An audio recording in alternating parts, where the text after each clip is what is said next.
C'est bon? Ouais, c'est bon. Ok,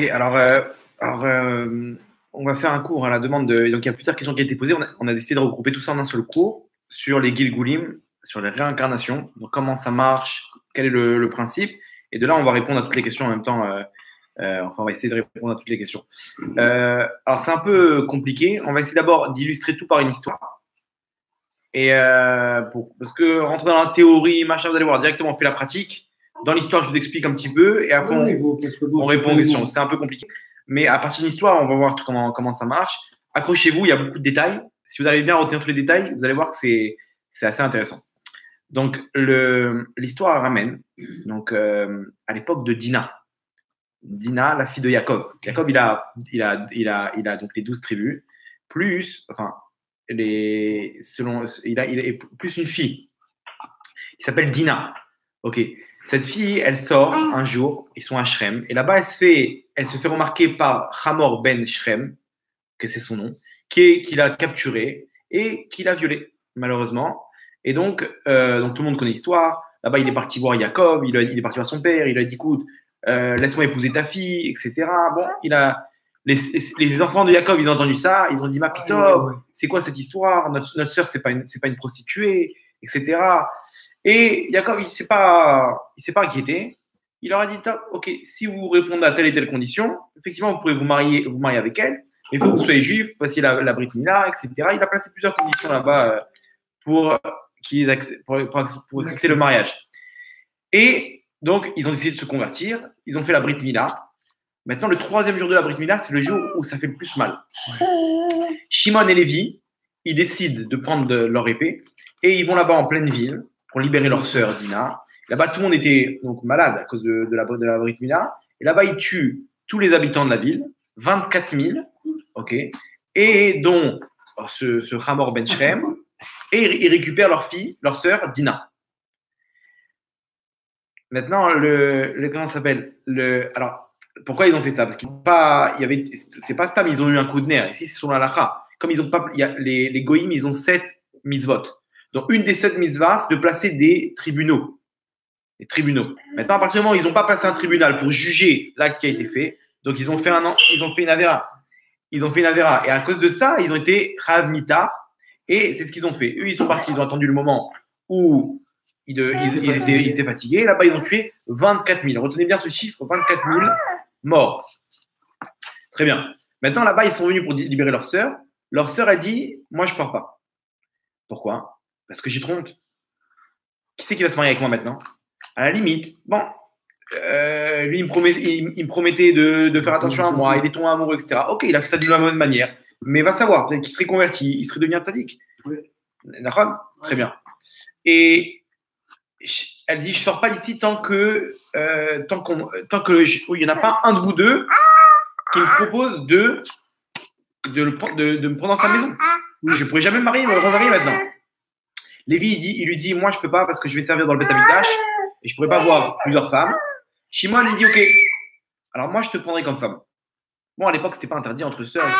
Oui, c'était des demi-sœurs. Avec c'était des demi-sœurs, c'était des demi-frères. C'était pas de la même père, du même père, mais pas de la même mère. C'était avec lui. Ok, maintenant, l'histoire, elle est comme ça.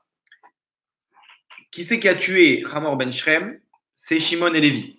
Ok. Et, attention, et maintenant, qui c'est qui a tué Shimon et Lévi? Ils ont tué donc Hamor ben Shrem.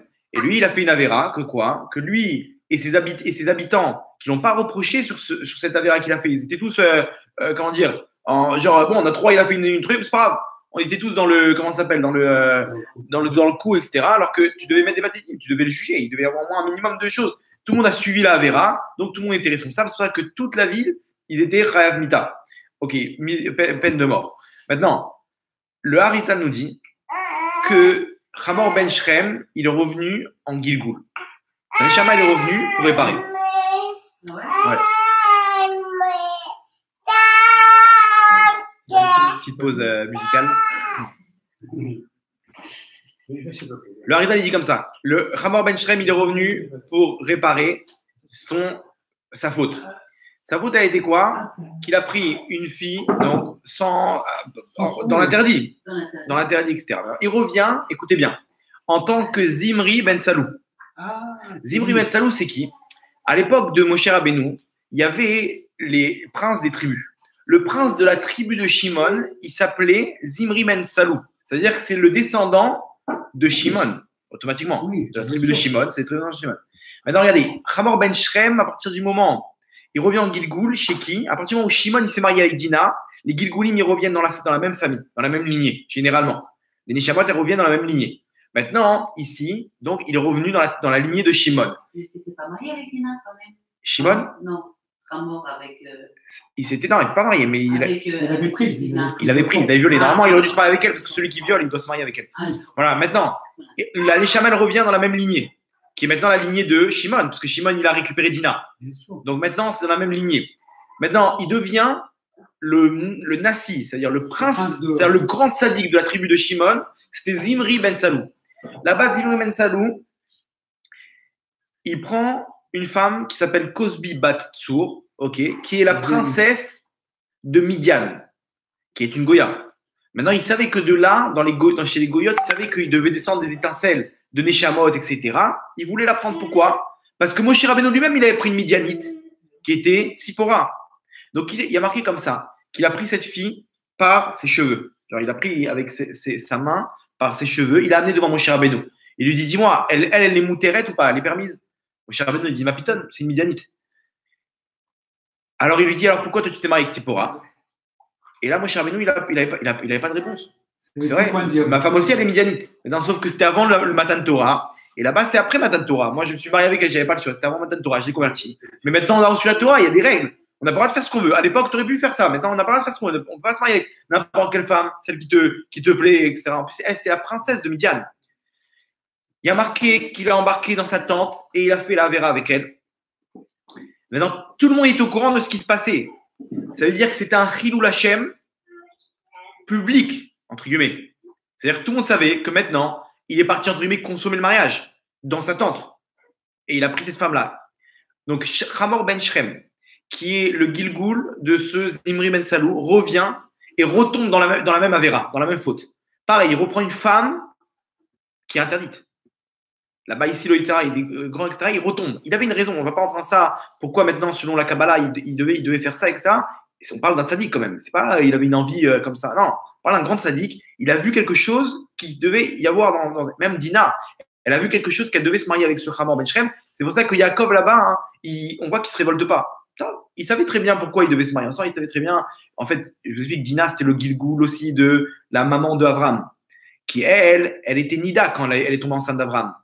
Tellement impure, donc elle est revenue en tant que Dina, c'est les lettres de Nida.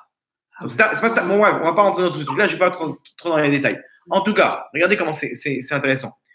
Maintenant, Shimon, donc le prince de la tribu de Shimon, Zimri Ben Salou, il refait la même faute avec cette Cosbi Batsour. Moshe et Aaron, ils ne savent pas quoi faire. Ils ont perdu la parole, ils ne savent pas comment réagir. Qu'est-ce qu'on fait? Pinchas intervient. Pinchas, c'est un de la tribu de Lévi. Regardez encore, Lévi, Shimon, ils reviennent, ils sont encore dans le truc. Et il dit à Moshe, il lui dit, moi, il y a une halakha que celui qui va avec une Midianite, Kanaïm Pogimbo, celui qui est canaille envers Hachem, c'est-à-dire qu'il a mal pour Hachem, il peut le tuer. Moshe il dit, puisque c'est toi tu t'es rappelé de l'halakha, mais Chavod, vas-y. Il y a marqué, il est venu, il a pris une lance avec lui, il a couru à l'intérieur du camp de Shimon, du camp de la tribu de Shimon. Là-bas, il est rentré dans la tente et il les a plantés les deux. Ok, vous connaissez l'histoire. Il a planté les deux. Là-bas, il y a eu une. Donc, maintenant, imaginez-vous, ils sont morts en plein Chilul Hashem. Ils sont en train de faire une Avera maintenant. En plein milieu, ils sont morts. Imaginez-vous la gravité de la chose.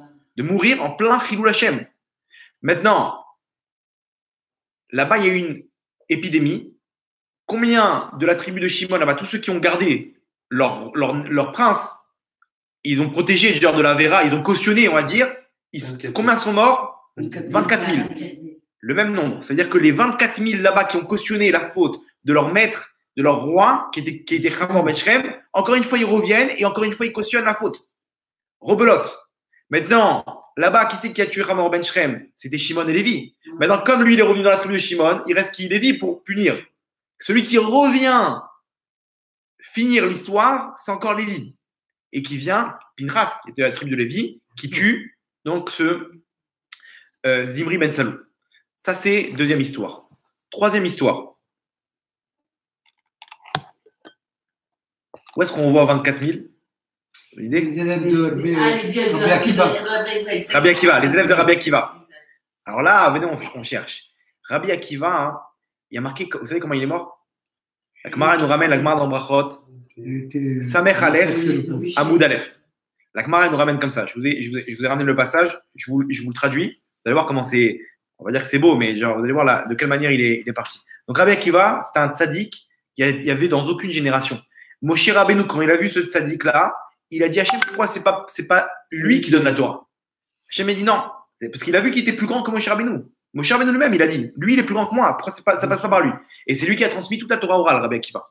Bref, Rabbi Akiva, là-bas, il y a marqué quand il voyait les ruines du Beth Amikdash, tout le monde pleurait, lui rigolait. Lui, il voyait déjà le Akol des Tova. Il rigolait de voir le Beth Amikdash détruit parce qu'il savait que c'était le siman qu'il y aura un troisième Beth Amikdash. Il ne voyait pas la destruction, il voyait la future reconstruction. Vous voyez, il avait une échama très grande. Il a marqué comme ça. De quelle manière il est mort, Rabbi Akiva? Donc, Rabbi Akiva, tout le monde connaît son histoire. À 40 ans, il a fait tchouva.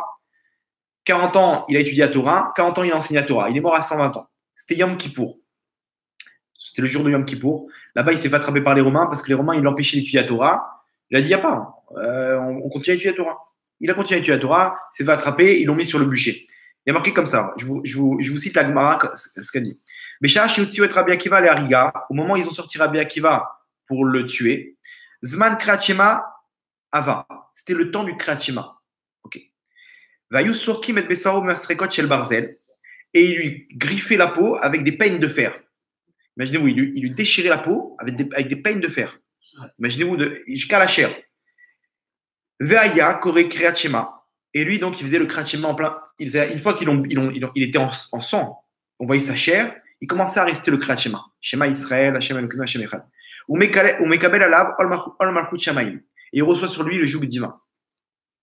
Amroulo Talmidav, Rabbeinu, Atkan, c'est ces élèves qui étaient là. C'était en grand public. Ces élèves, ils sont là, en train de le voir en train de mourir, en train de voir leur maître en train de mourir. Ils l'ont dit, Rabbeinu, jusque-là, il faut servir Hashem. De même maintenant, tu es au moment où tu es en train de rendre ton âme.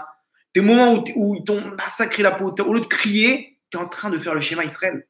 En train de penser à Kadosh Baruch Hu. C'est-à-dire, apprends-nous. On va prendre la Torah de toi. Même dans un moment comme ça, il faut penser à prendre sur soi le joug divin, à penser à Kadosh Baruch Hu, à penser à dire le schéma Israël, de dire qu'Hachem il est Echad. Regardez la réponse de Rabbi Akiva. Amar Lahem, il leur a dit Kol Yamai Haiti Mitztaer ala Pasuk Ze Bechol Nafshecha. Toute ma vie, j'ai eu de la peine sur ce pasuk-là, Bechol Nafshecha. C'est quoi Bechol Nafshecha? Il y a marqué Ve'avta et Hashem Elokecha, Bechol Levavecha, Bechol Nafshecha ou Bechol Modecha. C'est quoi Bechol Levavecha? Tu aimeras Hashem de tout ton cœur. Bechol Nafshecha, même s'il prend ta vie. De Bechol Modecha, de tous tes moyens. Maintenant, il dit toute ma vie, j'ai souffert de ce pasuk-là, Bechol Nafshecha, même si Hashem il te prend ta neshama. Amarti, je me suis dit, Mata Yavo Leyadi Vakaimena. Quand est-ce que il va venir ce pasuk entre mes mains, que je pourrais le réaliser et que je pourrais l'appliquer. De même donner ta vie pour Hachem, quand est-ce que ça va arriver à moi, ce pasuk-là, que je puisse le réaliser? Quand est-ce que je peux arriver à cette situation? Vershav Sheba Leyadi, maintenant qui vient entre mes mains, que la possibilité, elle vient entre mes mains, Loa Kaimena, je ne vais pas la réaliser. Voilà ce qu'il leur dit. Il leur dit, toute ma vie, j'ai servi Hachem de tout mon cœur, c'est bon. Tous mes moyens, d'accord. De toute ma vie. Maintenant, je lui dis, quand est-ce que je vais pouvoir le faire? Maintenant, je suis en train de mourir et je vais pouvoir donner ma chaîne en mourant. Quoi, tu vas me dire, ouais, arrête, Rabbeinu, Atkan, c'est bon, il faut arrêter un peu. Il y a une limite. Quoi, maintenant que tu me demandes, c'est le moment où je peux réaliser Bechol Nafshecha. Tu vas me demander de pas le faire. Il y a marqué comme ça, regardez. Aya Ma'arich Bechad, Achiatta Nishmato Bechad. Il a poursuivi le long Echad, ok, jusqu'à qu'il sorti sa Neshama parce qu'il a dit Echad. Et il est mort en ce moment-là. Maintenant, il y a une voix céleste qui est sortie. Il y a Sabat Kol, Ve'amra. Et elle a dit Ashrecha Rabbi Akiva, heureux tu es Rabbi Akiva, Yatsa Nishmatra Be'echad. Que ta Neshama elle est sortie dans le mot Echad. Jusque-là, tout va bien? Vous allez voir, chaque détail il est important là. Amrou Malacha Sheret, les anges, ils sont arrivés devant Akadosh Baruch Hu. Ils ont dit quoi? Zotora Vezosrara, c'est ça la Torah et c'est ça son salaire. Quoi? Quelqu'un qui toute sa vie s'est donné pour toi, il s'est sacrifié pour ta Torah, pour étudier, pour enseigner, et tu vas, c'est ça son salaire? Comme ça, tu récompenses? Qu'est-ce qu'il leur répond Hachem? Il leur dit Chelkam Bachaim. Leur part, elle est dans le monde futur. C'est-à-dire quoi? Qu'il n'est pas dans le monde futur, quoi. Écoutez bien les mots, Chelkam, leur part, elle est dans le monde futur. Top. Non, on aurait dû dire Chelko, sa part. C'est quoi leur part? Yatta Batkol Vamra, Ashricha Rabbi Akiva, Shata Muzman Nechaye Olam Haba. Heureux tu es, Rabbi Akiva, que ta Neshama, que tu es invité au monde futur. Voilà, ça c'est l'histoire. Cette histoire, elle est bizarre. On va voir pourquoi. Il y a plusieurs questions. La première question, c'est pourquoi Rabbi Akiva il voulait absolument mourir al Kiddush Hashem. Mourir en donnant sa Neshama à Hashem. Pourquoi? Entre nous, plus tu vis longtemps, plus tu marques des points, plus tu fais des misotes. Surtout quelqu'un comme Rabbi Akiva qui avait des milliers d'élèves, Comment tu me dis, il espérait mourir. Maintenant, je vais mourir. Mais attends, mais peut-être que tu peux ne pas mourir. Priez à Kadosh Baruch Hu. Non.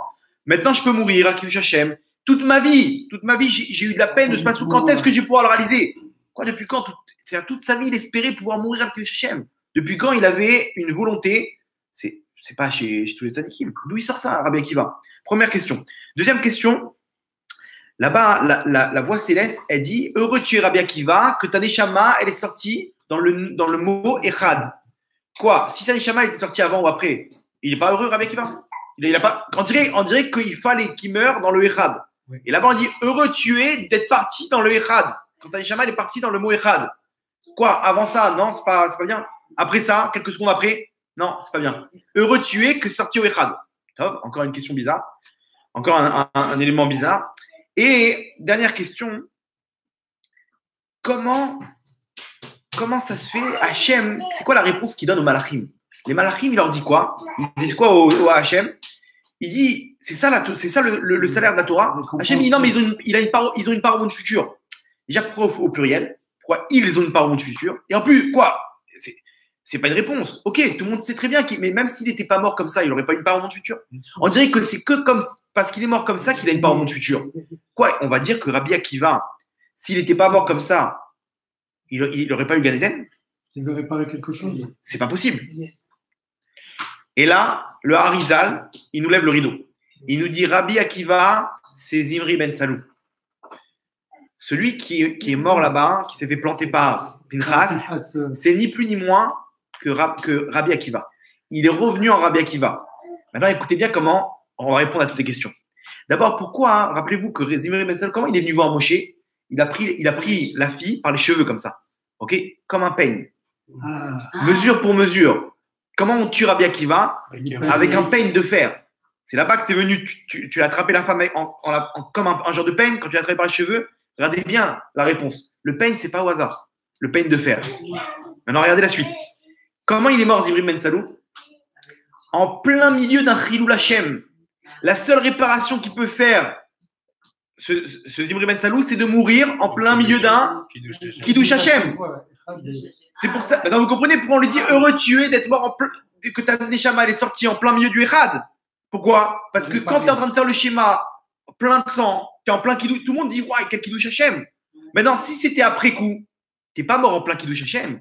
Pour réparer le fait que tu es mort en plein Chilul Hashem, il faut que tu meurs en plein milieu d'un Kiddush Hashem. C'est pour ça que toute sa vie, au fond de lui, Rabbi Akiva, il espérait pouvoir arriver à ce niveau de mourir al Kiddush Hashem. C'est incroyable, c'est-à-dire que lui-même, sa neshama, il ne savait pas tout ça. Mais sa neshama, au fond, elle savait qu'elle devait arriver à mourir al Kiddush Hashem. Préparer tout ça sera mort en machin, tous les guillemets qu'il a fait.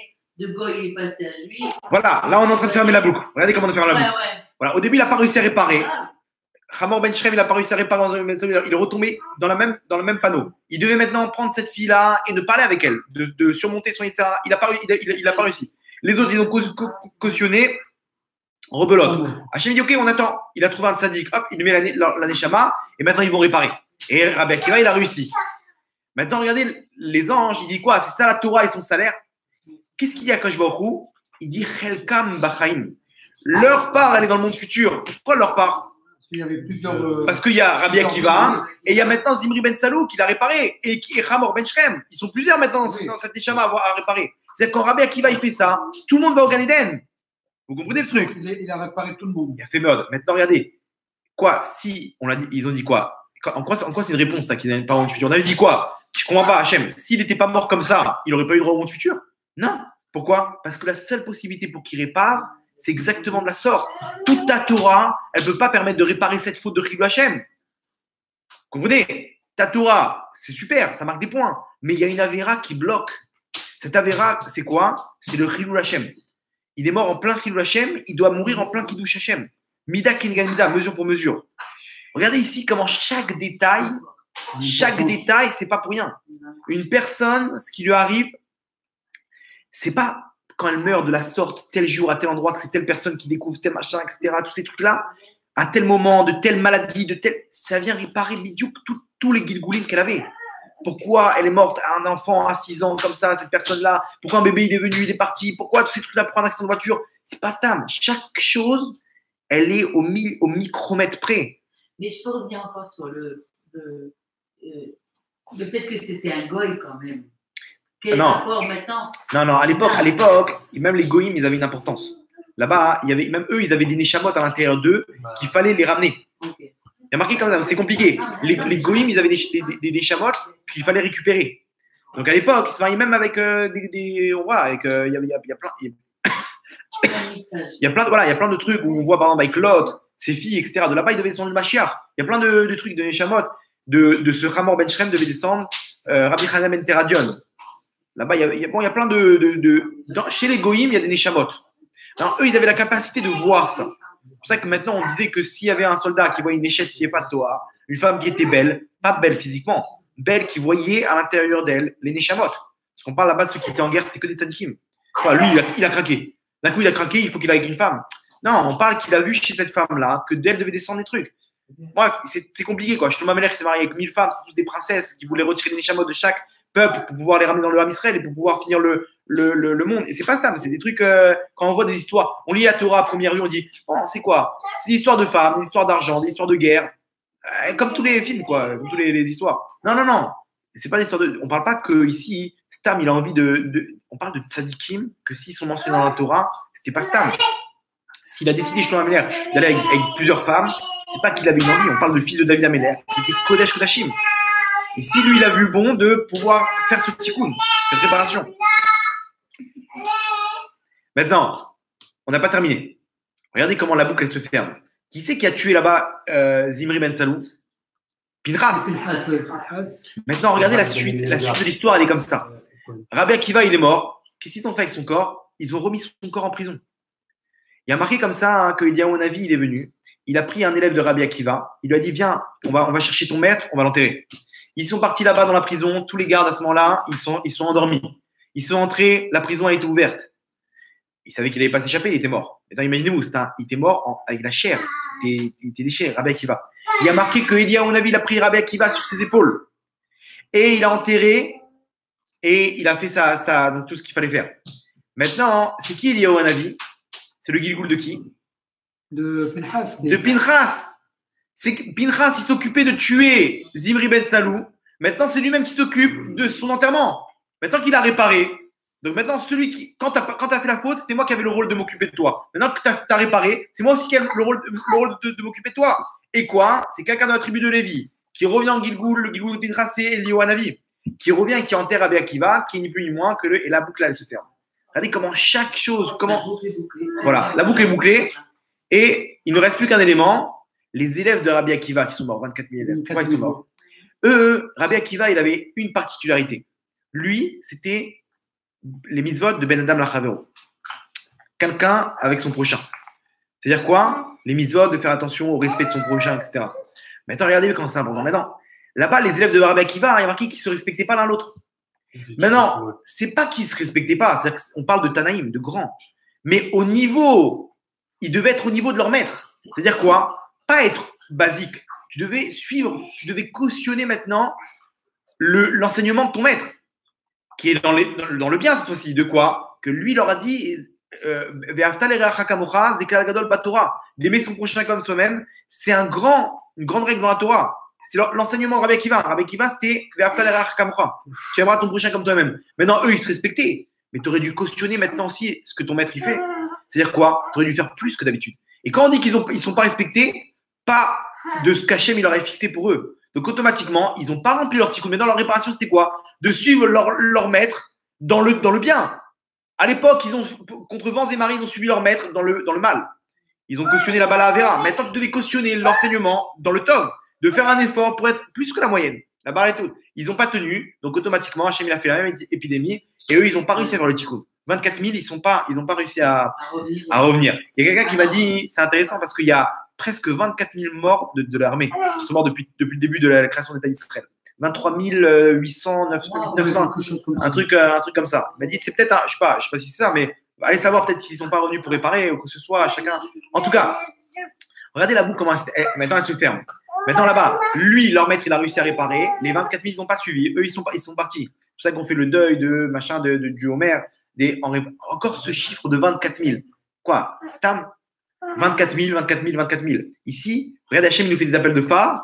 Le Harizal, lui, il avait la force. Le Harizal, c'est toute la Kabbalah qui descend de lui. Pour nous dire, c'était lui parce qu'il savait analyser les éléments. Et regardez comment, au millimètre près. Maintenant, quand quelqu'un il pose une question, on dit, mais pourquoi il m'arrive ça? Maintenant, après 120 ans, imaginez-vous la honte qu'on va lui montrer, mais regarde qui tu étais. Regarde qui tu étais. Maintenant, quand il va arriver après 120 ans, on n'a plus besoin de lui enlever sa mémoire. Parce qu'ici, on lui enlève sa mémoire, il ne peut pas savoir qui il est, pour qu'il ait le libre arbitre de faire le bien et le mal. Mais là-bas, comme il n'y a plus de libre arbitre, donc on va lui remettre toute sa mémoire. D'un coup, il va revoir tous les films, depuis la crasse, depuis Adam Arishon, jusqu'à son temps à lui. Et il va voir comment lui, en fait, il était le gigoul de telle personne, et que pourquoi il avait des galères maintenant, telle période de Parnassa, parce qu'à une période dans sa vie, là-bas, il avait de l'argent, et on attendait qu'il aide les yeshivot, qu'il aide des pauvres. Et les pauvres, ils mouraient de faim à côté de lui, et lui, il ne voulait pas. Donc maintenant, tu vas revenir et tu vas subir ce qu'ils ont subi. Donc tu vas réparer de telle période à telle période, le moment où au micromètre près, il n'y a aucun élément au hasard. Attention, il ne faut pas se prendre la tête de dire, attendez, si maintenant j'ai pris le petit pied là-bas, le petit doigt de pied sur la table, c'est que peut-être que non. Maintenant, quand il y a des choses qu'on ne sait pas, le petit bout de pied. Ouais. Maintenant, quand il y a des choses qu'on ne sait pas, de dire les comptes d'Hachem, ils sont grands. Maintenant, les anges eux-mêmes, même les anges, ils ne savaient pas. Ils ont dit quoi? C'est ça, Hachem? C'est ça la Torah? Mais de quoi vous parlez? Ici, je lui donne le Olam Haba. C'est toute sa vie, là, il attendait d'arriver à pouvoir réparer. Maintenant, sachez un truc, Hachem, il nous donne tout le temps à réparer. On est revenu pour réparer. Il n'y a plus aux nouvelles Neshamot. C'est-à-dire, nous tous, on est tous des Gilgulim. On est tous un mélange de plusieurs Neshamot qui sont venus réparer. Et à ce moment-là, on vient réparer. Une fois qu'on a réparé, alors, on va voir, c'est quoi la suite? Quand on a réparé quoi? On s'en va ou on continue? Oui. C'est la question. J'aimerais bien, ouais. Voilà, c'est la question qu'on avait posée. Ne vous inquiétez pas, j'ai pas oublié la question. Non, maintenant, on a un mix de plusieurs Neshamot. On est venu pour réparer. Maintenant, j'ai réparé. Qu'est-ce qui se passe? Ça y est, tu as réparé. Reviens en Gan Eden. Tu es parti. Tu as fait ta mission. Reviens. Attends, mais maintenant, entre-temps, je me suis marié, j'ai des enfants. Chaval. Et quoi, eux, les pauvres? Pourquoi il y a une question forte ici. Entre parenthèses, il y a eu là, il n'y a pas longtemps quelqu'un qui est mort cliniquement, un petit jeune à Ashdod. Oui, il est mort. Cliniquement, je ne sais pas s'il est mort, il est dans le coma. 3 semaines dans le coma. 3 semaines dans le coma, il est revenu, il a raconté sur le récemment. Ouais, avec le Hartutou, Nafan. Lui, il a raconté là-bas, il y a quelqu'un qui m'a raconté, j'ai pas vu le. Il marchait de. Ouais. Ses poumons, ils se sont. Ouais, toute une histoire là-bas, il y a eu un miracle, il est revenu, les médecins, ils y croyaient pas. Ouais, bon, bref. Et il est revenu, il a raconté ce qu'il a vu en haut. Là, il est monté, il a vu sa Hicham monter, etc. Ouais. Là, sur YouTube, il doit avoir le truc, il y a quelqu'un qui m'a raconté. Maintenant, là-bas, il disait, la chose qui l'a frappé, c'est quand il est monté en haut, d'un coup, il a compris tout ce qui s'est passé. Toute la vérité. C'est-à-dire qu'il a vu le Hémet dans les yeux et il savait que tout ce qui se passait, il y avait une signification et que cette signification, elle était les Tova. Maintenant, il dit, sa femme, elle lui a posé la question, elle a dit quoi? C'est-à-dire, demain, tu vois un enfant se faire renverser par une voiture, tu vas dire à quoi les Tova? Dire oui. Il dit, maintenant, je suis apte. C'est-à-dire, vous allez me prendre pour un fou. Comme ça, il témoigne. Il dit, vous allez me prendre pour un fou, mais si je vois ça, là, c'est encore frais en moi. C'est ce que j'ai vu en haut. Je pourrais dire, Hachem, c'est pas au hasard. C'est pas au hasard. Chaque chose, elle n'est pas au hasard. Même quelqu'un, on va dire quoi, c'est injuste, le pauvre. Allez savoir quel rachat il était. Allez savoir maintenant, regardez Rabbi Akiva, on va dire, c'est ça le salaire d'un tzaddik comme lui. Toute sa vie, il a fait du bien. Toute sa vie, il s'est battu pour la Torah. Il meurt de la sorte, griffé comme ça, la chair. Son corps, il est jeté dans une cellule de prison, mangé par des rats. Allez savoir ce qui s'est passé là-bas. C'est ça son salaire. Non, allez savoir. Il a fait un chilou Hashem dans son ancienne vie. Allez savoir, quelqu'un, il souffre. Il n'y a pas kapara. C'est ce qu'on dit kapara tavonot. Quand quelqu'un il a quelque chose, il ne comprend pas, il dit kapara. C'est quoi kapara? Soit la réparation de mes avérotes. Ah ouais, mais attends, mais j'ai pas fait ça. Si tu n'as pas fait, si c'est pas dans ce monde-là, c'est dans un autre monde, dans une autre vie. Vous comprenez? Donc ça, c'est au niveau des Gilgoul. Maintenant, revenons, vous avez compris, on ne va pas rentrer dans la théorie. Cette histoire, elle résume bien comment chaque chose, elle vient bidou pour réparer. Maintenant, la question qu'on a posée, donc on a dit comme ça, quelqu'un qui a fini son tikkun, sa réparation, alors est-ce qu'elle part de ce monde ou pas? Réponse, non. Akadosh Baruch Hu, il aime les gens qui travaillent. Ça veut dire, s'il voit qu'un tzaddik, il se bat pour réparer vite son tikkun, sa réparation, Hachem, il lui donne d'autres dossiers. D'autres dossiers. Ça veut dire quoi? C'est-à-dire qu'il se peut que maintenant, Hachem lui donne la part de quelqu'un d'autre qui ne veut pas travailler. Lui, il va ou qui est parti avant son temps. Parce qu'il y a marqué comme ça. Kol Israël, Yeshlaim, Chelek, Leolam Haba, chez Neymar, etc. Tout le monde connaît cette Mishnah. Chaque Ben Israël, il a une part dans le monde futur. Pirkei Avot, Gemara Sanhedrin, ramène ça. Maintenant, la suite de la Mishnah, personne ne la connaît. Je vous l'ai dit la suite. Et voici ceux qui n'ont pas de part au monde futur. Et là-bas, il y a une liste de personnes. De personne qui fait honte à quelqu'un en public, etc. Il y a une liste comme ça. Donc, tout le monde dit, de toute façon, on a tous une part au monde futur. Ok, réponse en potentiel. Au début, cette part-là, elle peut évoluer, on peut la perdre. C'est ça la suite. C'est que les gens, ils aiment bien ça. Non, mais de toute façon, Hachem, il aime tout le monde. Il y a marqué Kol Israël, Hachem, Chelek, Elohim, Haba, etc. C'est pas mal du livre. Tu connais la suite de la Mishnah? Non, c'est quoi la suite? Chez Neymar, non, continue. Voici ceux qui n'ont pas de part au monde futur. C'est-à-dire quoi? C'est-à-dire que de base, tout le monde a une part au monde futur, mais voici ceux qui n'ont pas. C'est-à-dire quoi? C'est-à-dire qu'il y a des éléments qui ont fait qu'ils ont tout perdu ou qu'ils ont amélioré de la même manière. Maintenant, ces gens-là qui ont perdu leur part au monde futur, Hachem, il les laisse continuer leur vie. C'est-à-dire quoi? Par exemple, quelqu'un, toute sa vie, il a fait des avérotes. Maintenant, sa bar mitzvah, il a mis les tuiles. Il est venu des fois à une petite askara, il a écouté un petit cours de Torah, il a fait des petites brachot, il a mis une kippa comme ça, il a embrassé les mezuzot, tout ça. Mais toute sa vie, il a fait des avérotes. Hachem, qu'est-ce qu'il fait? Il lui dit 2 secondes. Tu vas arriver en haut, tu vas me dire quoi? Je veux le Gan Eden. J'ai eu mes petites. Donc, il va passer par le Gehinam, etc. Mais on va lui dire quoi? Non, ça sert à rien. De la même manière que tu montrais que tu n'étais pas intéressé par le Ham Israël, donc tu peux pas venir maintenant vouloir le salaire du Ham Israël. D'accord ou pas? C'est logique. Donc on va lui dire quoi? On va lui dire, Mechila, tu n'as pas de part au monde futur. Il va dire, ok, mais ils sont mes misotes. Alors viens, je te montre tes misotes où elles sont. Comme tu montrais que tu n'étais pas intéressé par le monde futur par rapport à tes actes prouvaient ta kavana, ton intention. Donc regarde, cette voiture que tu avais, tu crois que tu méritais? Non, ça c'était la tefilin que tu as mis à ta bar mitzvah. Cette maison, villa, 3 étages, piscine, ça, sache que c'était tous les cours de Torah que tu as entendus. Ça paye cher les cours de Torah.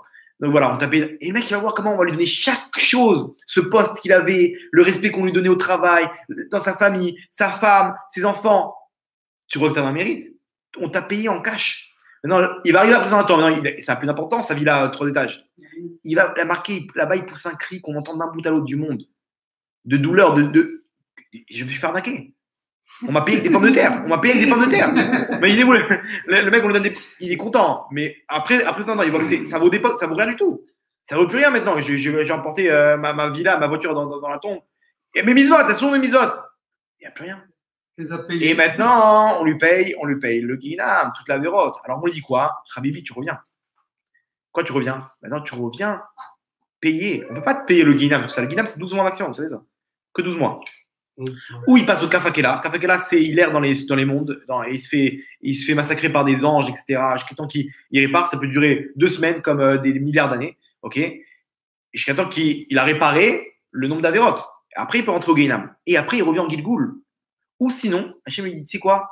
Reviens en Gilgoul et tu vas devoir réparer. Ça veut dire quoi? Tu auras une série de souffrances qui vont réparer toute la vérote que tu as fait. et après, tu pourras continuer comment dire, ton parcours. C'est-à-dire quoi? Des fois, il y a une personne, elle a des épreuves terribles. Elle ne sait pas qu'en fait, peut-être, va aller savoir que c'est un cas de la sorte, qu'elle vient réparer maintenant toutes ses avérotes et que c'était un rachat comme il n'y avait pas comme lui dans le monde. Et il revient et il se fait humilier dans son enfance et il se fait abandonner par ses parents et comme si, et sa femme et machin, et des histoires. Je dis, mais le mec, il n'a pas de mazal. C'est pas possible. Il n'a pas de mazal, ce type. Allez savoir si maintenant je vous dis lui, c'est lui. Vous voyez, je vous montre les deux films. Ah, d'accord, je comprends. Que sa femme, elle a abandonné. Pourquoi? Parce que lui-même, il n'arrêtait pas de tromper sa femme dans le truc. Il n'arrêtait pas de la faire souffrir. Ses parents, ils l'ont abandonné. Pourquoi? Parce que lui-même, il a abandonné ses enfants. Il ne s'occupait pas d'eux, etc. Machin, midaki, comme l'histoire de Rabbi Akiva. Au millimètre, au micromètre près, chaque chose ce qu'il a fait, le mal qu'il a fait dans les mondes d'en haut, les avérotes. C'est pour ça qu'un homme, c'est-à-dire quoi? Les gens, ils font des avérotes. Ils disent, mais ça va, qu'est-ce que tu veux? Laisse-nous kiffer. Tu sais pas que le compte à la fin, tu vas devoir réparer. Dans ce monde-là ou dans le prochain, dans cette vie-là, les gens qui font pas de tchouva, oh, c'est grave. C'est entre nous qu'une personne, des fois, elle dit bon, bah ça va, qu'est-ce que tu veux que je fasse? C'est bon, qu'est-ce qui va nous arriver? Ouais, je dirai Hachem comme ça et comme ça. Non, tu diras rien du tout. Parce que là-bas, tu vas voir tout le film et tu vas dire ok, pardon, comment je répare là? C'est pas où le prochain Gilgoul? Trop tard. Trop tard. Tu redescends. Et rebelote, la naissance, les biberons, les couches, le gain de Tamar, le gain de machin, le gain de le bac, le brevet, je sais pas quoi, le permis. Oh, l'armée, vous avez fait l'armée, c'est une galère aussi. C'est une galère. Hein. Le truc et le mariage. Encore, ça y est, combien, imaginez, la Passat Nassa, l'Arnona, la Lia, les machins. Bon, bref, non, ça va, fais tchouva. Attention, on parle pas de mec de devenir Baba Salé. Fais tchouva, quand tu fais une avéra, tu fais tchouva, tu demandes, tu dis, je prends une Kabbalah, je me rattrape. Même si le mec il continue dans sa avérote, à partir du moment où il montre Hachem un signe de bonne volonté, automatiquement, ça change tout. Bref. Donc maintenant, la question elle est comme ça. Cette personne-là, elle avait un rôle sur Terre. À partir du moment où il a fait toutes ses avérotes, bah, il a perdu sa part au monde futur, parce qu'il a dû revenir dans une autre personne pour réparer. D'accord? Cette part où elle va, il a perdu sa part. Cette part, elle est redistribuée à des gens qui ont fait du bon travail. Quelqu'un qui a fait du bon travail, il a fini son dossier, on lui donne 2 dossiers. Regarde, lui, il n'a pas voulu. Là-bas, il s'est éclaté avec sa villa à 3 étages. Donc, récupère le dossier. Il aime bien le cours, il ne veut pas partir là. Il ne veut pas aller dormir. Donc maintenant,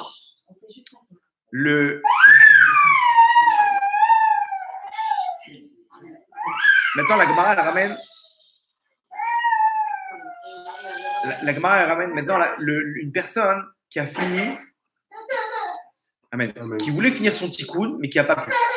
Il y a une possibilité, ça? On l'a enlevé, on lui a donné tant d'années, de tel âge à tel âge pour finir son tikkun. Et il se trouve qu'elle est partie avant. Il y a une possibilité, il y a une méthode comme ça, une possibilité. La Gemara nous ramène une histoire incroyable. Vous allez voir de là, on va comprendre plein de choses. Rav Bibi Barabaye. Ok, il étudiait avec le Malach Hamavet, l'ange de la mort. Tous les jours, il étudiait avec l'ange de la mort. Chavruta.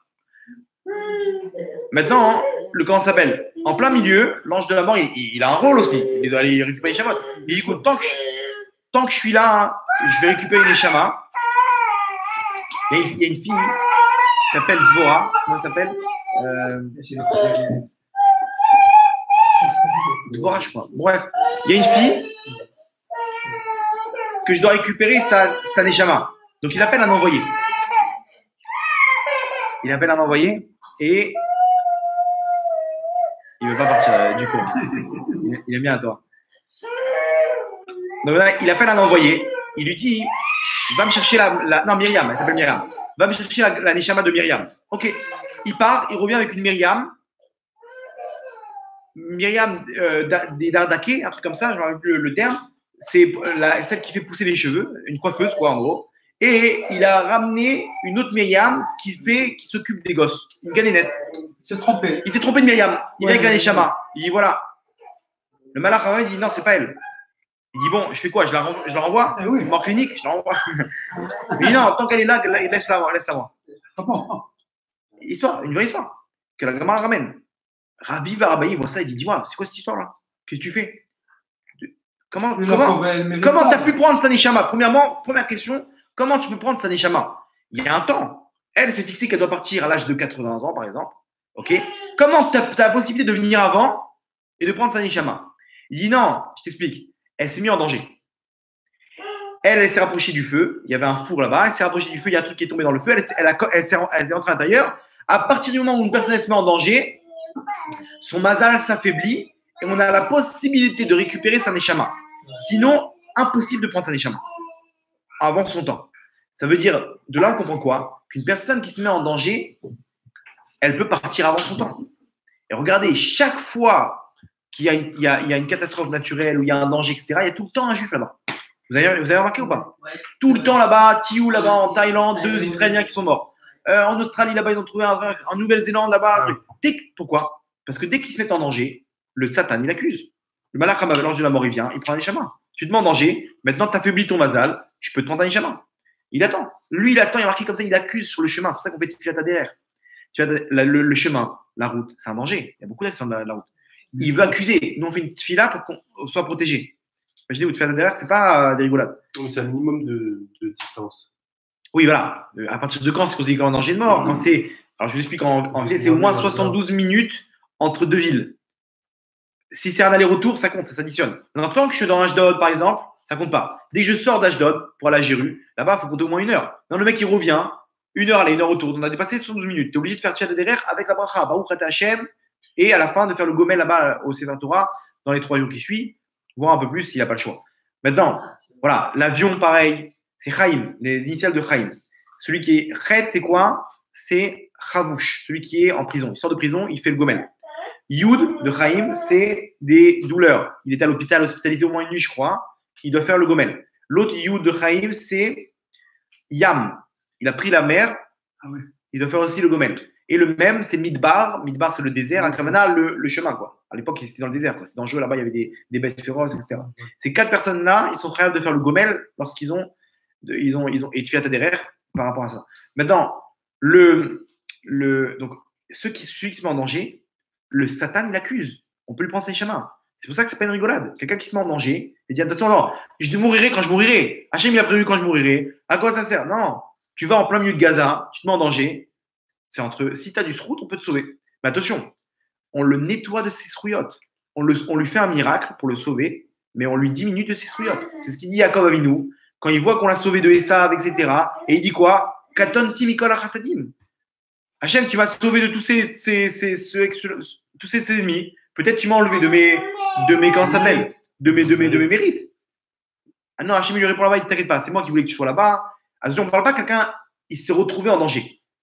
Il s'est retrouvé, c'est pas de sa faute. Moi, j'ai rien fait. On ne nettoie pas de ses mérites. Mais si lui-même il s'est mis en danger, à ce moment-là, si on te sauve, sache que tu as enlevé tes mérites. Donc là, le Malach Hamavet, il répond au Rav, il lui dit non, elle s'est mise en danger là-bas avec le four. L'histoire du four là-bas, elle s'est trop enfoncée dans le four.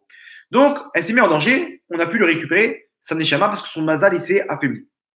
Sinon, le mazal, il est fort. Entre parenthèses, vous savez l'histoire de Hyper Cacher là-bas. Oui. Là-bas, l'histoire, elle raconte là-bas, la caissière, il a essayé de la tuer. Vous connaissez l'histoire? Il s'est enrayé. Voilà. Combien Elle sortait pas. Les 4 fois, le pistolet, il s'est enrayé.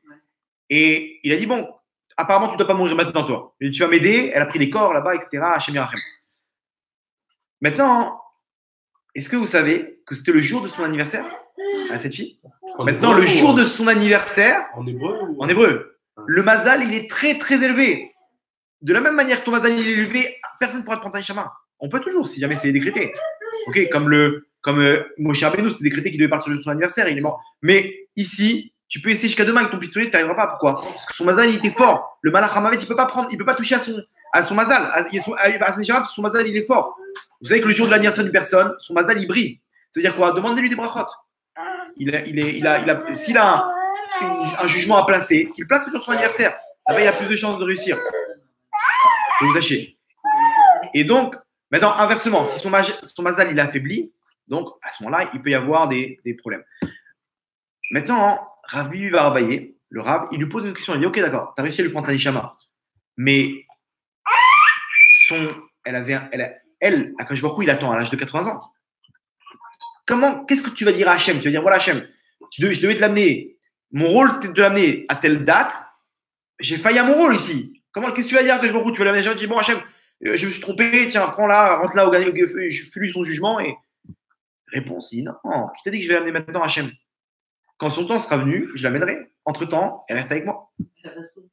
Elle reste avec le Malach Hamavet. Ça devient son shamash. Elle fait des trucs pour lui. Jusqu'à temps qu'arrive son temps, et là, elle lui dit maintenant, tu vas voir Hachem. On va te faire ton jugement, etc. Imaginez-vous, les gens qui se mettent c'est-à-dire ces gens qui se mettent en danger, allez savoir où ils sont maintenant. Ils sont en train de tourner avec il aurait dû partir dans 20 ans, etc. 20 ans, il tourne avec le Malach Hamavet. C'est son serviteur. Dernière question qu'il lui pose, il dit, ok, jusque-là, tu t'en es bien sorti, mais explique-moi selon son rôle qui était prévu. Sur ça, qu'est-ce que tu vas dire à Hachem? Son rôle, elle devait remplir un rôle. Elle devait faire tant de mitzvot, tant de tfilotes. Elle est partie 20 ans avant. C'est 20 années de mitzvot. Il faut qu'elle est complète. Qu'est-ce que tu fais avec tout ça? Réponse, je les redistribue. Et il lui dit tout de suite, à qui tu redistribues ça? 2 types de personnes. Ceux qui étudient la Torah ou ceux qui ils ont la possibilité, comment dire ça bien, ils contrôlent leur trait de caractère. C'est-à-dire quoi? Il a la possibilité de s'énerver, il ne s'énerve pas. Sachez qu'une personne qui fait ça, on lui ajoute des années. D'où, de toutes ces personnes qui sont perdues, qui sont parties avant, si jamais il arrive à contrôler ses traits de caractère, il va pour s'énerver. On l'a humilié. C'est quoi, je ne vais pas m'énerver? À ce moment-là, on lui ajoute des années de vie. C'est incroyable. Comme ça, le Rav Bosner, il disait, il est mort à 104 ans. Il dit, comment vous avez mérité de vivre jusqu'à 104 ans? Il dit un jour, ma belle-mère, il dit un jour, ma belle-mère, elle m'a fait une honte devant toute la famille. Et je tremblais de honte, il disait. Je tremblais de honte et au point que j'avais envie de pleurer. Tellement que je suis parti voir mon Rav, je lui ai dit, Rav, qu'est-ce que je fais? Le Rav lui a dit, si je te dis que tout ça, c'est un mauvais rêve et que tu te réveilles comme ça, tu fais quoi? Je continue comme si de rien n'était. Il dit, pareil, continue comme si de rien n'était. Et il s'est dit, ok, c'est un mauvais rêve. Et il a fait ça. Il a fait comme si de rien n'était. Il rapporte comme ça qu'un jour, elle est venue, sa belle-mère, elle a pensé qu'elle avait fait une bêtise, elle est venue lui demander pardon. Tellement qu'il était dans le truc, elle lui a dit, je voulais te demander pardon. Il dit, pourquoi? Il dit, je ne vois pas de quoi vous parler. Vraiment, pour lui, ça n'a pas existé. C'est la seule manière de pouvoir. Et il disait, c'est grâce à ce route-là qu'Hachem lui a donné toutes ces années. 104 ans, il est mort. 101 ou 104. Bon, bref, dans tous les cas, il a passé la centaine. Imaginez-vous, un rave avec toute sa tête, Talmid Racham. En plus, il étudie la Torah. Donc, Hachem, il redistribue ça. C'est-à-dire quoi? Celui qui a fini son rôle, Hachem, il a une série de rôles à donner. Que des gens, en soi, il était un rachat, il n'a pas voulu réparer. Donc, lui, il a perdu sa part au monde futur. Soit c'est quelqu'un qui est parti avant son temps, comme l'histoire qu'on a racontée. Et donc, tout ça qui s'est redistribué. Quelqu'un, soit qui a fini son tikkun comme il faut, il a bien travaillé. Je lui ai dit, ok, je te donne un autre dossier, Raval. Pourquoi tu veux partir avant? Tant que tu es dedans, tu vas donner, tu vas réparer. Maintenant, tu vas t'occuper de réparer les autres. Et on lui donne à devenir un tzaddik, et il s'occupe de réparer les autres, à enseigner la Torah, et machin, etc. Et de s'occuper de son entourage. Pas forcément d'être un tzaddik yeshiva, etc. Mais il s'occupe de son entourage, il organise des machins, des trucs. Ça y est, lui, son côté, il n'a pas au monde futur. Mais il aide les autres aussi. Allez, venez, on organise un petit cours de Torah. Allez, venez, on fait ci, venez, on fait ça. Tous ces trucs-là, c'est pas stam. C'est-à-dire, c'est des trucs qu'une personne, maintenant, lui donne la possibilité de s'occuper des autres, d'aider les autres, d'aider son prochain, etc. Donc maintenant, on a réponse à notre question. Maintenant, je vous ramène, on va finir juste avec un petit, comment dire, il y a plusieurs raisons pour lesquelles un homme peut revenir dans ce monde-là. En dehors de ce qu'on a raconté, je vous ai fait un petit, comment ça s'appelle? Je vous ai une petite liste de ce que une personne une des raisons pour laquelle elle peut revenir. Excusez-moi. La première raison, c'est pour réparer une avéra. Une avéra. C'est-à-dire quoi? Comme on a vu avec Rabbi Akiva, lui il est venu pour réparer un Chiyuv Hashem, il est revenu pour réparer une avéra. C'est-à-dire quoi? Une personne par exemple qui a fauté avec des femmes, elle peut revenir et l'un de ses Yetzer Hara sera les femmes. Maintenant il doit faire le sens inverse pour réparer. Et je vais vous dire mieux que ça. Quelqu'un qui est né avec des tendances homosexuelles, il doit réparer cette avéra qu'il a fait dans un autre Gilgoul. C'est-à-dire qu'il y en a, ils vont lui dire quoi? Ils vont dire, mais je suis né comme ça. Moi, j'ai parlé avec un, il m'a dit, moi je sais ce que j'ai dit à Hachem. Je veux dire, pourquoi je suis né comme ça? Il est né, c'était inné chez lui, c'est-à-dire c'était en lui, ce désir des hommes. Il me dit, quand je vois, de la même manière qu'un homme, quand il est attiré par une femme, il n'est pas attiré par un homme, moi c'est l'inverse. Moi quand je vois un homme, je suis attiré, quand je vois une femme, je ne suis pas attiré du tout. Il m'a dit, je sais quel argument je vais dire à Hachem après 120 ans. Maintenant, il va voir. Pourquoi? Parce qu'il va arriver après 120 ans, il va voir qu'Hachem lui a donné une chance. Vous savez qu'en fait, notre Yetzirah, plus une personne a fait des avérotes, plus elle donne des forces à son Yetzirah. Et son Yetzirah, il a la force de lui donner des envies qu'il n'avait pas avant, comme d'aller avec des animaux, d'aller avec des hommes, etc. C'est-à-dire qu'il peut créer ce désir chez lui. Comment? Avec le nombre d'avérotes qu'il fait, il va avec des femmes et des femmes mariées, etc. Il fait avérote sur avérote, avérote sur avérote. Il arrive à un moment où il a donné une puissance à son Yetzirah en lui qui va lui donner maintenant une envie d'aller avec des hommes. Et il va le faire alors que de base, il a jamais eu envie d'aller avec des hommes. Maintenant, quand il meurt, il monte en haut. Là, imaginez-vous la boucha qu'il a, la honte de voir maintenant tout le film, de voir ce qu'il a fait. Il dit comment je répare? Hachem, il dit regarde comment tu vas réparer. Tu es obligé de faire le sens inverse. Quand toi, tu voulais pas, quand moi, je voulais pas que tu ailles des hommes, tu l'as fait. Maintenant, moi, je vais faire en sorte que je vais te mettre ça en toi et tu ne devras pas le faire. C'est-à-dire quoi? Toute sa vie, il devra lutter contre son désir. Et il y a des gens comme ça qui ont lutté en secret. Ils aimaient des hommes. Ils n'ont jamais voulu avouer. Ils sont partis voir des raves. Le rave lui a dit bats-toi. Au bout d'un moment, ça va partir. Au bout d'un moment, quand tu vas réparer le temps qu'Hachem t'a donné de souffrir, de passer avec ça, parce que c'est Midak et Nagimisa, mesure pour mesure. Hachem, il te dit comme ça. Quand moi, je voulais pas toi t'aller, maintenant, moi, je veux, toi, tu voudras pas aller avec des hommes. Tu te dis, mais quoi, je pourrais jamais fonder une famille. Je suis pas attiré par les femmes, machin. C'est vrai, ça fait de la peine d'entendre des discours comme ça. On va dire quoi? Ils sont pour rien, le pauvre. Qu'est-ce qu'il veut? Non, le sens inverse. Il n'y a rien pour rien. On a expliqué maintenant. Ici, il vient réparer une avéra. Et maintenant, il doit lutter. Et il y a des gens comme ça. On lui dit, rentre dans une yeshiva. La Torah, la force de la Torah, elle brûle tous les yitzhak. C'est écrit comme ça, la voix dans Kiddushin a dit. Si c'est une pierre, la Torah, elle le fait exploser. S'il est de fer, elle le fait fondre. C'est la Torah contre les yitzhak, il n'y a rien de plus grand. Maintenant, écoutez bien. Il rentre dans une yeshiva. Il arrive à contrôler son yitzhak. Il se bat. Au bout d'un moment, Hachem, il lui enlève ce yitzhak. Et d'un coup, ça y est, il sent qu'il n'arrive plus à. Bah, Hachem, ça y est, c'est passé. J'ai passé mon truc. Il a irrationnel le truc. Il s'est purifié. Il a fini son tikkun. Maintenant, qu'est-ce qu'on lui donne? Il fonde une famille. Et il fonde une famille. Et il y a beaucoup de gens comme ça qui ont fondé des familles, alors que de base, ils ne pouvaient même pas aller avec une femme. Ils ne pouvaient même pas avec une femme. C'est qu'ils n'avaient pas la capacité d'aller avec une femme, de faire des enfants. Maintenant, il a enlevé ce désir-là. Combien de familles comme ça? Beaucoup, bah, au Hachem. Et il y en a plein qui abandonnent le combat. Et moi, c'est comme ça que je j'utilise. Non, tu vas avoir honte après. On va te dire, je t'ai laissé une chance. Pourquoi tu n'as pas voulu te battre? Il y a plein aujourd'hui. Maintenant, c'est quoi le problème? C'est qu'aujourd'hui, là, c'est même plus une honte. Au contraire, c'est normal. Maintenant, il vit avec ça de façon ouverte et ils ne voient même pas ça comme une honte. C'est ça le problème. C'est qu'à l'époque, ils avaient honte de dire que tu étais homosexuel. C'est une honte. Donc le mec, il était obligé de se forcer d'aller avec une femme et il s'en sortait, au Hachem. Mais aujourd'hui, tu rigoles. En plus, si tu es juif et tu es homosexuel, tu vas là-bas à New York, tu te mets dans la mode, c'est fini. C'est vrai ou pas? Pourquoi? Parce que c'est comme ça. Donc imaginez-vous le Tzara, comment ces gens-là, il ne veut pas leur faire sur leur tikkun. C'est des gens qui ont fait des faux. Hachem leur donne une chance de réparer, malheureusement. Donc imaginez-vous le truc. Maintenant, réparer une avéra. Deuxième chose, compléter sa neshama sur toutes les mitzvot. Ça veut dire quoi? Il y a de fortes chances que nous, on était un Kohen dans cette vie pour pouvoir faire les mitzvot de Kohanim. Maintenant, il y a de fortes chances aussi qu'on était à l'époque du Beth Amikdash. Et ça, c'est presque sûr. Pourquoi? Pour qu'on puisse faire ces mitzvot-là. Notre neshama, elle a dû passer par ces mitzvot-là. C'est-à-dire que chaque neshama, elle a dû passer par le Beth Amikdash, que ce soit le premier ou le deuxième, pour pouvoir faire toutes les mitzvot qui sont en rapport avec les sacrifices, les korbanot. Pareil, un Kohen, en tant que maintenant, tu fais les mitzvot de l'autre côté, dans le Beth Amikdash, en tant que service divin. Ou de recevoir des masrot, des troumot, etc.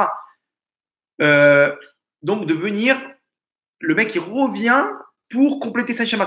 Il lui demande en haut. Il dit Hachem, je vais arriver dans un Gan Eden encore plus fort.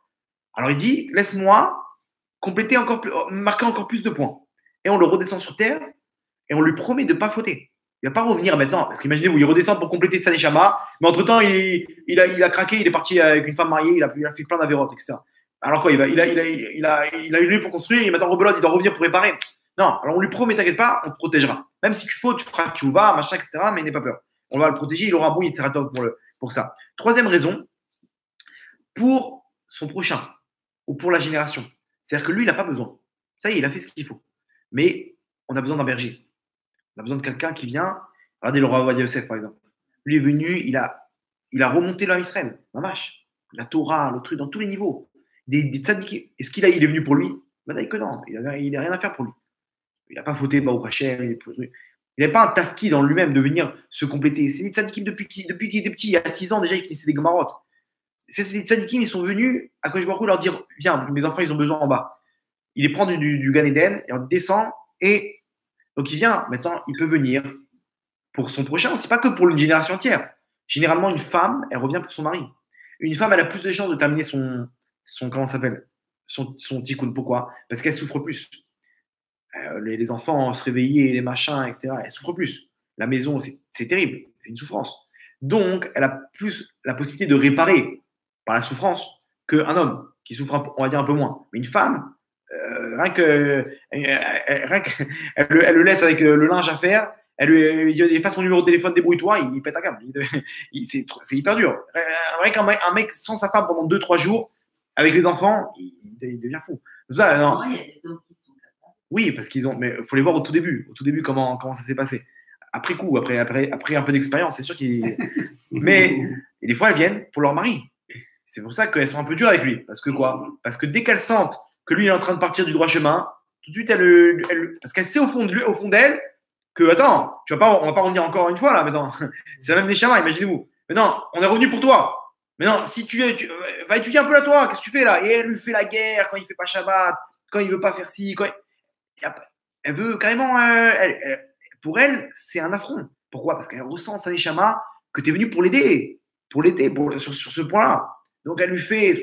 Il y en a, ils disent ouais, ma femme, elle n'est pas venue pour éduquer mes enfants, elle est venue pour m'éduquer à moi. Elle est là avec le bâton dès que je suis. Pourquoi? Ben oui, parce que vraiment, elle est venue pour t'aider. Donc elle a fini tout son truc. Maintenant, lui, il repart. Et attends, bon, peut-être qu'elle est jalouse aussi. Elle dit attends, il va se remarier avec une femme là-bas. Ouais, je reviens moi aussi. Genre, elle lâche pas le. Mais en tout cas, il se peut qu'elle vienne pour son prochain. Ou qu'un homme, il revient pour aider quelque chose. Ou pour, des fois, un père et un fils. Quelqu'un, il a aidé une personne. Il revient en tant que fils pour qu'il puisse recevoir tout ce que son père puisse lui donner pour qu'il rembourse il est la reconnaissance. Il y a des trucs, entre autres par rapport à plusieurs autres tikkunim, plusieurs autres réparations, mais en tout cas, c'est une des raisons. Quatrième raison, pour boucler les 4 parties de la Torah qu'il a reçues au Mont Sinaï. Alors, je vous explique. Il y a 4 parties dans la Torah. Il y a le pshat, le sens simple, remez, l'allusion, drash, c'est les drashot, c'est-à-dire on retire un truc d'une autre idée, d'une idée à une idée, on déduit des choses, et la Kabbalah, le Sod, les secrets de la Torah.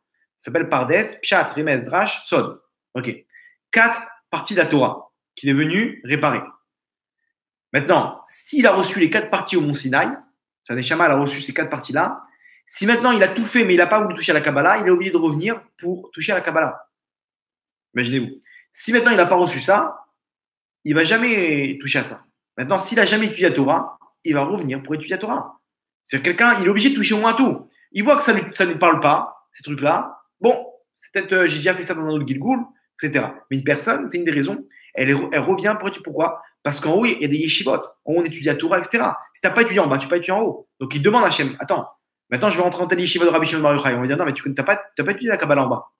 Alors, si jamais il a reçu ça au Har Sinaï, il dit Hachem, moi j'ai reçu ça au Har Sinaï, je peux développer ça en bas, refais-moi descendre sur terre. Et il redescend, et pour apprendre la Kabbalah.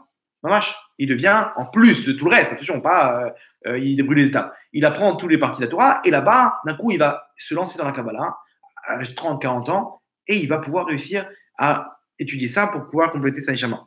Maintenant, 5e chose, on est au niveau 5, ouais, pour ramener son zivug améti.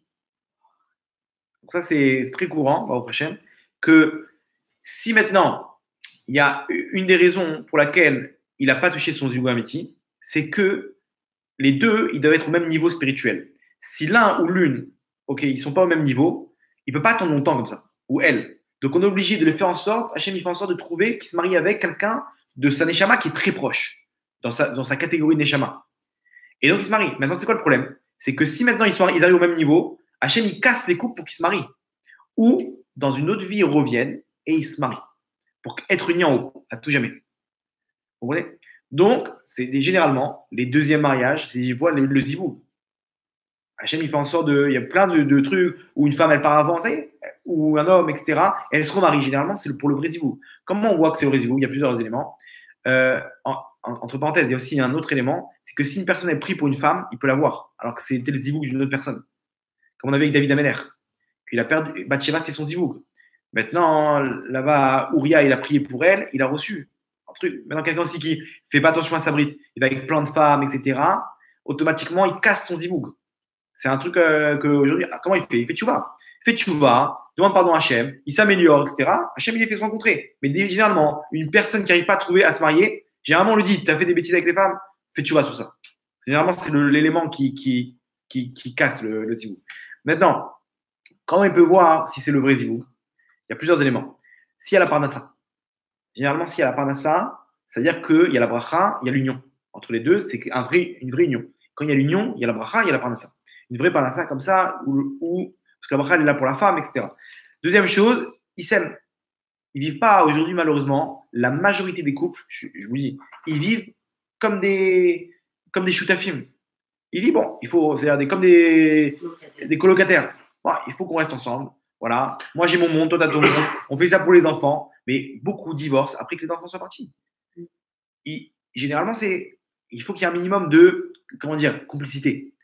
Il y a des couples comme ça, ils sont complices. Ils se comprennent. Ils ont comme de la télépathie.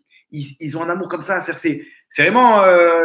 Il y a des couples, ils ne se peuvent pas se voir. Ils vivent ensemble. Combien? C'est grave. Il y a combien de divorces? Une tonne. Mais combien de gens ils vivent ensemble et ils ne veulent pas divorcer? Et bon, il faut faire avec. Troisième élément, il y a des. Non, dans les éléments pour savoir si c'est son vrai zivoug. Il y a des problèmes au mariage. Vous avez vu ça? Généralement, il y a des problèmes au mariage. Et non, et on a payé pour l'orchestre, vous avez payé pour ça. Combien il y a des c'est bon signe. Quand il y a des problèmes, vous êtes là pour le rassurer. Bon, Hachem, t'inquiète pas, ça veut dire que c'est le bon truc. Toujours comme ça entre les familles, au bord du truc.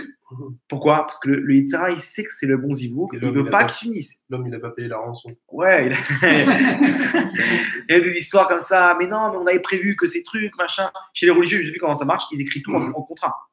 Pour éviter tous ces problèmes. Non, vraiment. Nous, on paye ça, vous payez ça. Vous êtes d'accord? Non, peut-être comme ça. Pas de. Et après, sur le coup, non, mais vous n'avez pas dit que c'était à nous de payer ça et machin. Ils mettent tout, vraiment. Aux fiançailles, ils se posent. Ok, nous, on est prêt à mettre tant. Combien vous pouvez mettre vous, machin, etc. Ok, nous, on fait le Shabbat Ratan. On met à hauteur de tant. C'est bon, ça vous va? Très bien. Comme ça, il n'y a pas de dispute. Et c'est là. Et vraiment, c'est quelque chose de bien. Parce qu'ils mettent tout d'accord et ils s'enlèvent toutes les disputes. Il y avait une femme.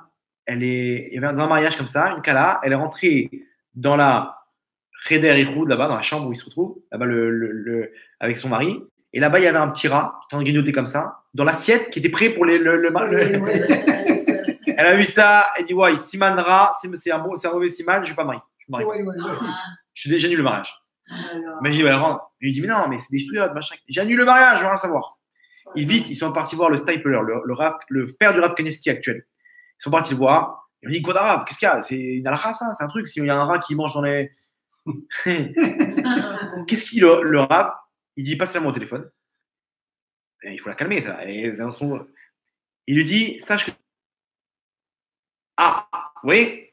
Tout le monde m'a dit, c'est des bêtises. J'avais raison, le Rav a dit, j'ai raison. Et il lui dit, mais je vais te dire encore mieux. C'est que ça veut dire que c'est ton zivoug. Pourquoi? Parce qu'il y a tout le temps des embrouilles dans le mariage. S'il y a un truc comme ça, c'est-à-dire que c'est bon. C'est bon. Ah, c'est bon, alors on peut se marier. Vous voyez comment il a calmé? Il faut être racham. Tu dis que c'est rien, elle va rester sur ses positions. Bien sûr. Faut, comment dire, les rachamim, ils ont la chorma de ça. Alors, donc, quand ça se passe bien, les préparatifs du mariage et tout ça. Non, attention, on n'a pas dit qu'il faut tous les éléments, la liste des éléments. Il croit qu'ils vont s'aimer, machin, etc. Vous comprenez? Gilbert Montagnier, là, on va s'aimer. Ouais, non, il faut voir tous les. On n'est pas obligé de remplir tous les éléments. Maintenant, dernier élément, s'il trouve sa femme d'un autre pays que ses pères n'ont pas connu. C'est-à-dire quoi? Le mec, sa femme, c'est une américaine. C'est pas ses pères au Maroc. Mais ça, c'est une des raisons pour lesquelles on peut se dire que c'est son zivoug, Amiti. Ok. On est. Hein? Voilà, le fait, voilà. Si maintenant quelqu'un il dit, ouais, moi, ma femme, elle est. Quel rapport? Elle est du Brésil ou je sais pas quoi. Bon, attention, Pas qu'il a, il a connu dans de mauvaises conditions, bien entendu. Mais le mec, tu vois, que jamais, un truc aucun rapport. Oui. C'est que c'est son zivou. Ça marche, son zivou. C'est un des éléments comme ça. Pourquoi? Je sais pas. En tout cas, on est quoi? Septième. Ouais, septième. Le fait, un rachat, qu'on n'a pas eu la possibilité de lui payer ses mitzvot, il revient et on lui paye toutes ses mitzvot. C'est-à-dire quoi? Je donne un exemple. Le mec, il a fait traverser une vieille, une femme âgée, et là-bas, il a terminé, il a pris un bus, il est mort. Imaginez, voilà. Maintenant, il vient de faire une mitzvah. Et on a dit que dans sa vie, on lui rembourse tout. Mais là, maintenant, il est monté avec une mitzvah. Comment on fait? Il ne peut pas avoir le Gan Eden pour ça, parce que c'est ridicule de donner un Gan Eden pour. C'est comme si le mec, on lui donne à rentrer dans un parc d'attraction, mais il ne peut rien faire. Attends, à quoi ça sert? Avec une mitzvah, j'ai le droit de rentrer, mais je ne peux rien faire là-bas. J'ai pas marqué de points. Donc on lui dit quoi? Tu retournes, on te paye cette mitzvah. On te la paye. Et le mec, il revient et tout roule. La parnassa, le truc, il a un bon poste. Il y a des gens comme ça. Ils ne sont pas dans la Torah. Ils ont. Allez savoir si on n'est pas en train de leur rembourser leur avérote, leur mitzvot, pardon.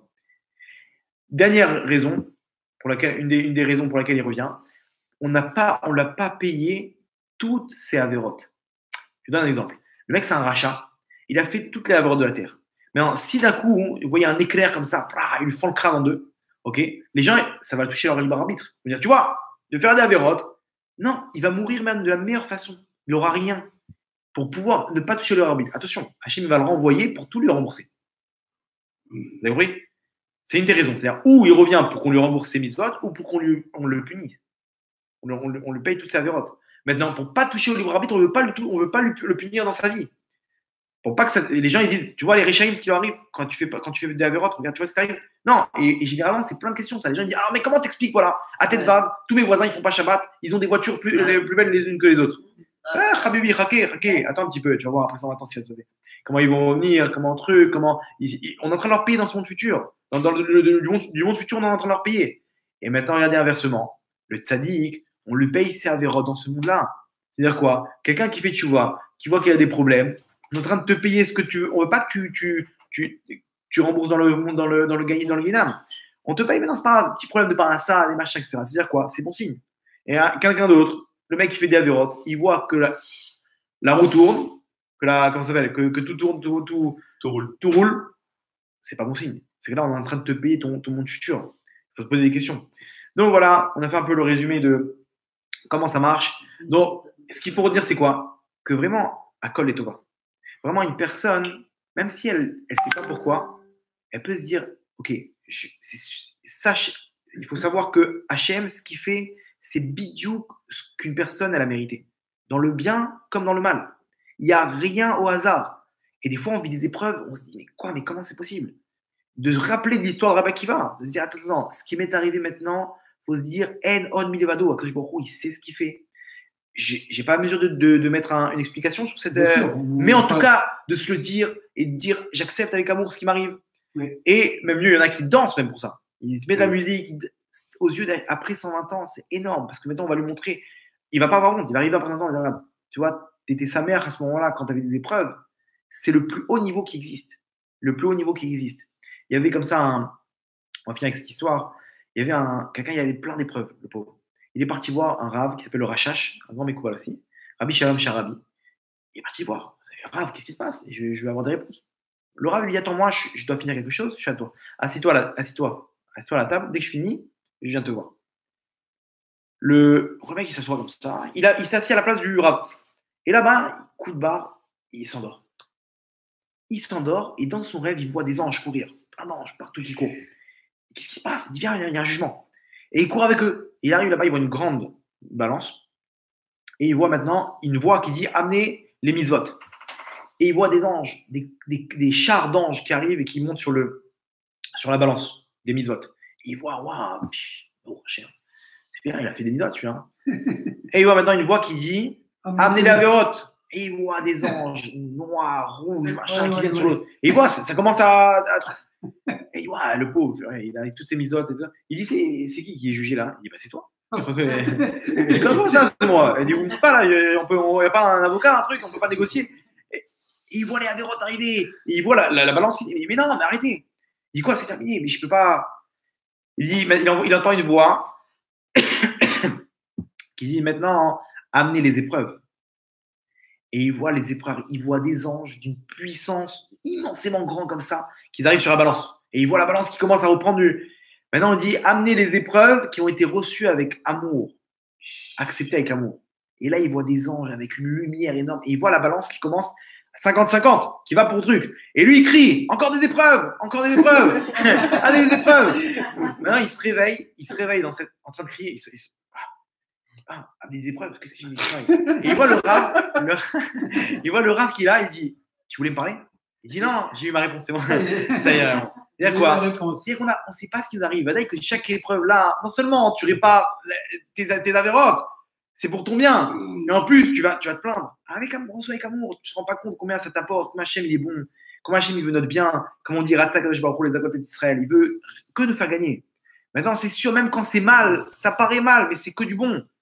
C'est que du bon. Et c'est ça ce qu'il faut se dire, se rappeler tout ça. Parce que parler des Gilgoulim, il n'y a aucune importance. On n'est pas dans les cours d'Hachem.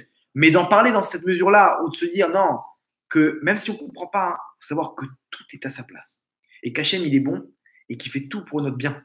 Et qu'il veut que dans notre intérêt. Nous faire revenir pour réparer, pour qu'on puisse avoir la meilleure place en haut et qu'à la fin, on va voir comment chaque chose a été là pour nous faire avancer, pour nous faire gagner, pour nous faire marquer des points. Et donc, de recevoir avec amour, de dire bah, Hachem. Et quand on sait ça, on se sent bien. Notre Dieu n'est plus la même. On se dit, je sais que je suis entre de bonnes mains.